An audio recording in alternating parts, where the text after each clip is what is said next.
Добрый день, уважаемые преподаватели, а также юные музыканты и все, кто интересуется стилем подбирания музыки, импровизацией. Может быть, я вам чем-то и помогу. Итак, сегодня мы продолжаем. Это третий мой, так сказать, урок или небольшое видео. Хотела бы рассказать и остановиться на джазовых ритмах, потому что они очень интересны, и все их с радостью берутся учить играть. Не сразу получаются, потому что мы, люди европейские, нам не все африканское или афроамериканское, значит, близко, с первых, так сказать, моментов жизни или дней. Но эти ритмы так уже давно вошли в жизнь каждого, наверное, человека, что ничего тут такого дикого, трудного, я считаю, нет. И наоборот, если вы научитесь правильно их исполнять, вживаясь в великое недосягаемое чувство джаза, это действительно не совсем просто. Я считаю, что мои подсказки вам помогут. Ну вот видите, к нам даже голубь приехал. Под окном у меня здесь поет голубка, наверное. Итак, сегодня мы попробуем рассмотреть 3 или 4 джазовых стиля. Блюз, бэгин, свинг, босса-нова. Самый трудный, на мой взгляд, это блюз, потому что он требует уже расширения гармонии вот данной нашей этих типов. У нас здесь только 4 основных функциональных оборота, а блюз расширяет гармонию, потому что он, так сказать, намного сложнее. Не будем бояться использовать другие аккорды, которые, естественно, есть во всех тональностях. Да, кстати, хочу добавить. Вот на прошлых занятиях мы смотрели все в до мажоре. Господа, не бойтесь разных тональностей. Все то же самое, что, я вам показывала, желательно поиграть в любой другой тональности. И не бойтесь бемолев или диезов. Бемолей или диезов, потому что, владение всеми тональностями еще Бах прекрасно доказал, что каждая тональность хороша, и не нужно их бояться. Поэтому, если вы научитесь быстро транспонировать, это тоже вам огромный плюс. И плюс во владении искусством фортепианной игры. Итак, наверное, самый интересный из этих джазовых ритмов будет свинг. Переводится с английского как качание. Вот толкает, и он та-та-та-та-та-та.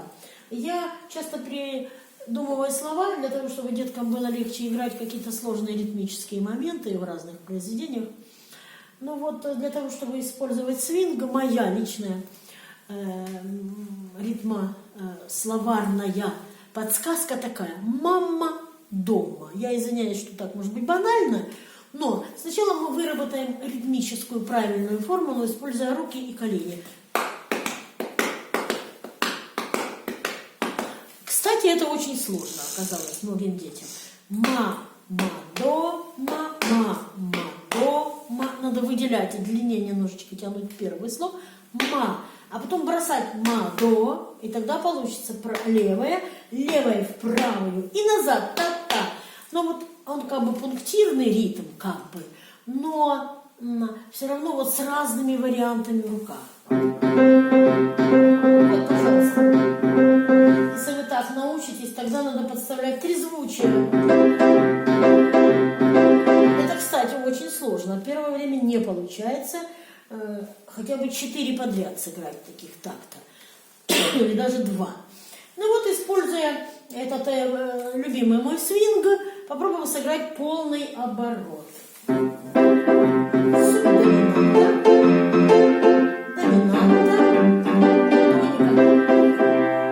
Всегда мы для окончания, так сказать, красивой формулы мы заканчиваем на длинной тонике. Или как-нибудь добавить какое-то красивое окончание, поклон. Можно сыграть это же самое в миноре.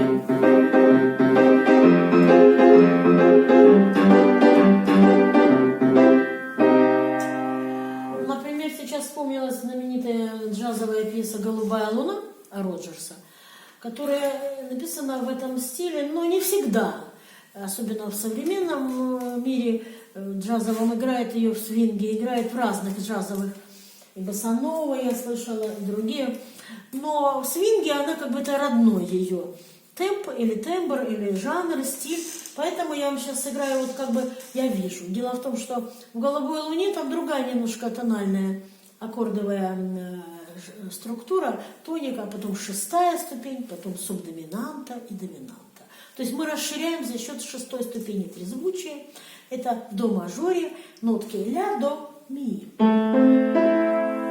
То есть Роджерс взял за основу терцовый склад аккордов и терцовое движение. Получилось очень красиво. Сначала я сыграю до мажор, потом я перепрыгиваю на ля минор, а правильная гармония будет секст-аккорд шестой ступени до ми ля. Третья будет субдоминанта, потом доминанта и тоника. Смотрите, как интересно. Мы расширили наш оборот за счет шестой ступени. Итак.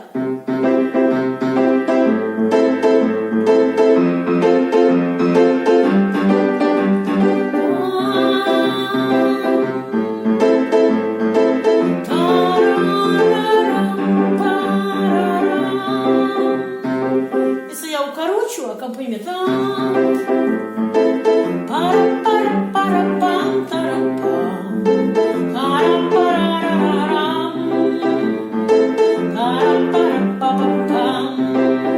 вот, кстати, посоветую петь стандарты джазовые, если вы хотите, сольфеджио, это очень помогает. Соль, фа, соль, ля, соль, соль, фа, соль, ре, ми, фа, ми, ми, ре, ми,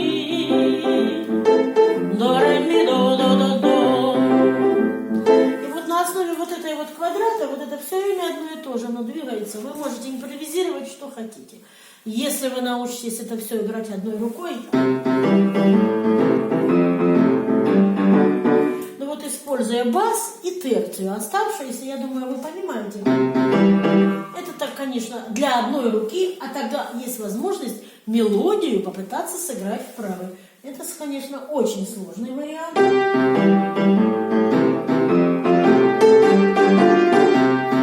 Это очень трудно, честно скажу, не сразу приходит.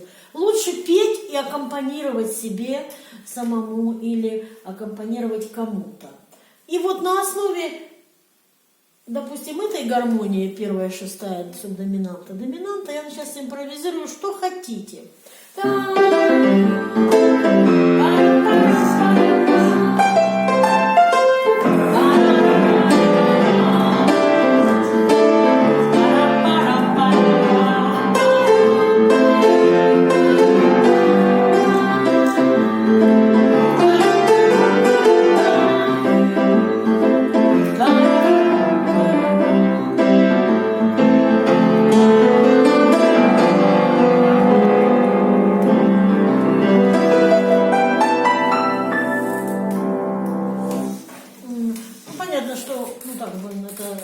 Сразу это действительно настоящая импровизация, то есть что заранее я просто знаю гармонию и играю как бы то, что мне захотелось или что я хотела бы выразить. Ну вот тут я брала, конечно, разные аккорды, используя второй септаккорд и альтерированные знаменитые аккорды. Но переходим, наверное, ко второму. Например, бегин. Вот я увидела бегин. Но бегин характерен тем, что надо держать вторую долю. Та на букву И, это синкопа получается. Раз, и, два. Подержать и сыграть. После этого можно сыграть две полечки. Посмотрите. Раз, и, два, и. Раз, и, два, и. И вот это получился один четырехдольный такт. Та-та-па-па-пира, папа, и получилось. Сюда. Это бегинчик.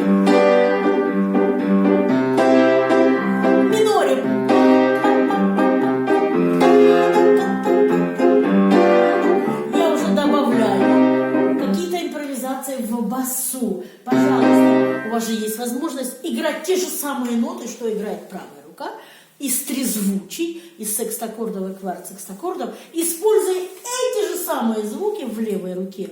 Очень умно.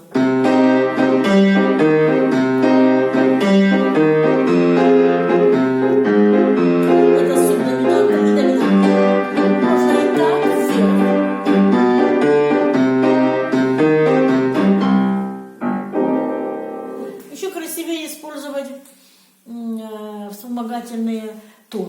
вспомогательные. Они, конечно же, будут немножечко украшать, но они неустойчивые будут на ступени. Это 2-я, 4-я, иногда 6-я. Ну, например, со 2-й ступени. Посмотрите, как красиво я беру трезвучие. И ре, ноточку вместо до.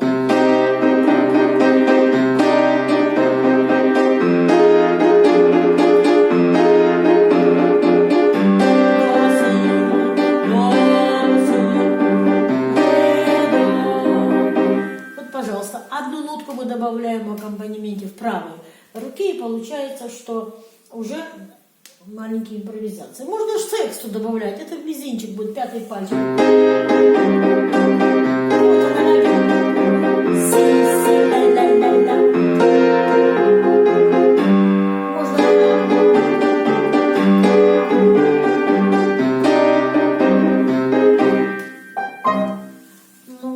Я использую всего лишь 2 лада, ну и основных, естественно, в музыке мажор и минор, но уже получается, что можно интересно что-то изобразить. Я думаю, с бегином разобрались, да. Теперь боссанова. Новая босса. Ну, конечно же, это очень шикарный ритм, который нужно использовать как бы маракасы, чтобы его почувствовать. Но я рассказываю деткам и всем, кто хочет, вот так. Нужно сыграть 2 вальса и 1 польку. Если у вас получится без остановки сыграть 2 вальса и 1 польку, получится вот по рукам, посмотрите внимательно. Дело в том, что ритм в джазовых этих жанрах нужно обязательно использовать руки и ноги, грубо говоря, то, что есть у нас всегда. Можно барабаны, конечно, любые подручные инструменты, постучать, это не важно. У меня, кстати, здесь все это есть. Но руки и ноги. Вот посмотрите, что такое 2 вальса и полька. Значит, начинаем с левой руки, потому что она всегда у нас дает сильную долю. Это опора, это основа гармонии. Вот раз. Теперь в правой руке мы идем 2 вальса. 2, 3. Теперь точно так же. Раз, 2, 3. Уже 6 ударов, да? И осталось еще 2 в одном такте, 8, чтобы было 8 восьмых как бы. И вот 5, нет, 7, 8. А теперь посмотрите, как я это все слеплю, не останавливаясь. Раз, 2, 3, 4, 5, 6, 7, 8. Если вы так научитесь, можно немножечко сакцентировать вальс в первую долю. Раз, 2, 3. У вас получится настоящий ритм боссановый, оно ко многим даже к бегину подойдет. Но боссанова настоящие акценты идут. Один, потом 2 мимо идет на слабую долю, и на 4-ю, на 2-ю слабую долю идет последний акцент. Внутренние такие акценты. Вот чем характеризуется вообще джазовая музыка, ну как я ее понимаю, может быть я не права, она идет немножко в противовес классическому, ровному такому счету. Не должно быть никаких, не то что не должно быть, ну такой порядок у классических музыкантов, чтобы ровно раз и 2, и все понятно. Здесь сильно, здесь относительно сильно, 2 слабых и так далее. То в джазе чаще всего мы наоборот другое видим, как будто противовес классическому. Надо менять, надо делать акценты на слабые доли. И вот так. Значит, раз, 2, 3, 4, 5, 6, 7, 8. Все, мы выучили ритм боссановый. Смотрите как. Это тоника, субдоминанта и доминанта. И тоника. Я закончила. Теперь смотрите, как красиво. В миноре.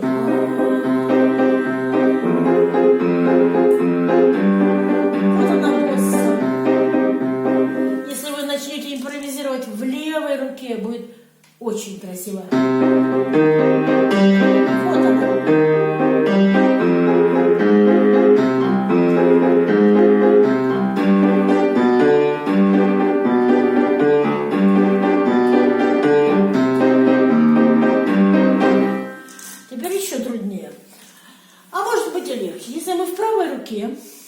Не будем останавливаться, играть 8 восьмых нот. Раз, 2, 3, 4, 5, 6, 7, 8. Вот я сыграла трезвучие одно и то же. Но ритм боссановой оставим в левой руке, это будет уже намного интереснее и сложнее.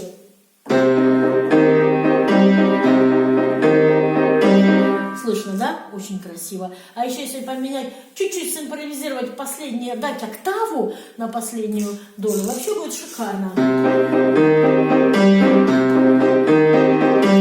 Вот, я сейчас играю и такую боссанову, и ровную.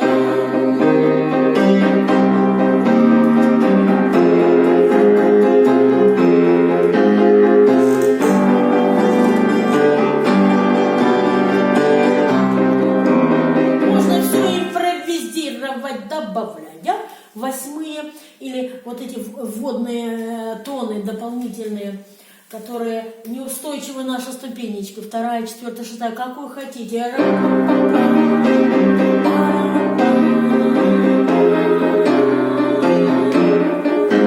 импровизирую, потому что во мне сидит босса-нова. Это надо чувствовать.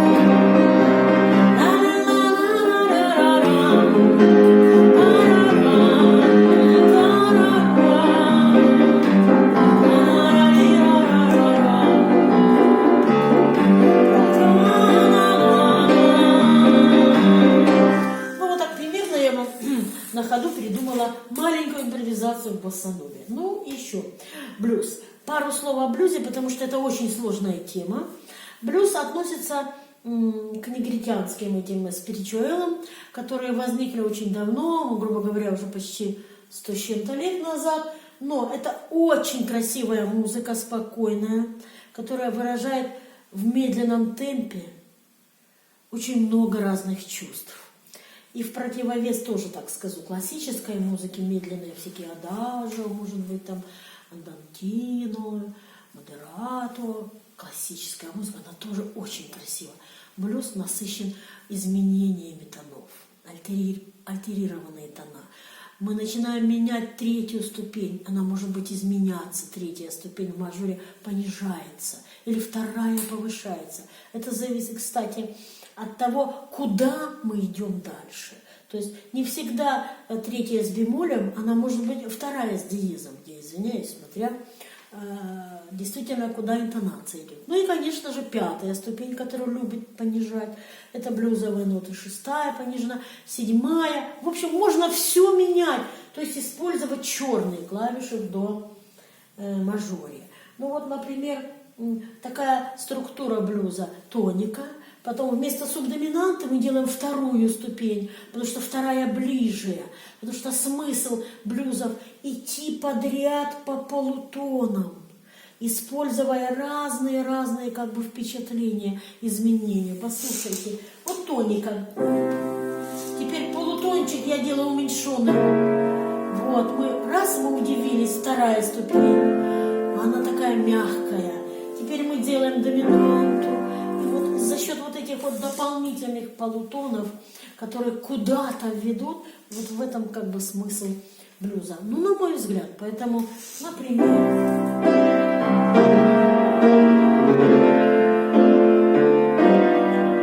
я увеличила ре диез, шестая, четвертая, доминанта.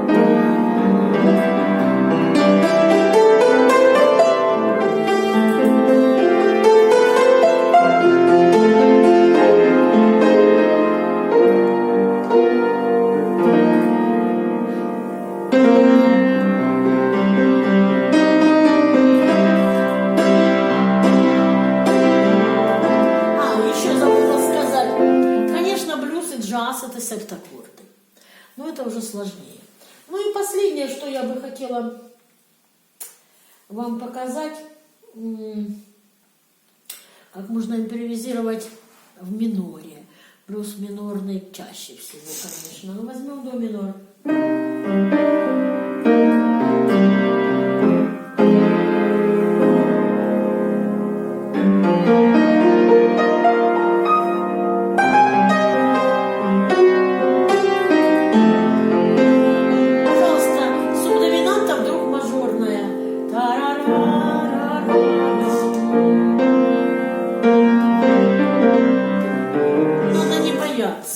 Разные аккорды и не бояться их связывать просто немножечко грамотно.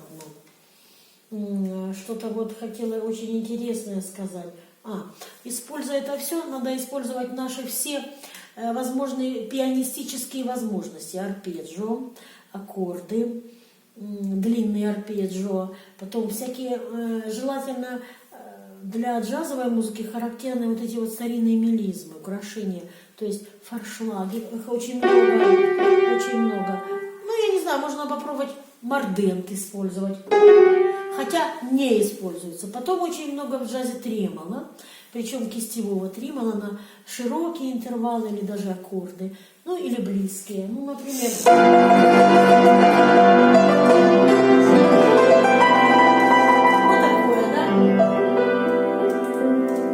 Тремоло, потом, да, много форшлагов. Но это, наверное, зависит от того, что именно в блюзах какая-то должна присутствовать ленивая вальяжность, размышление, успокоенность. И как будто, ну вот, никто не напрягается. Уже все произошло. Постлюдия, так сказать.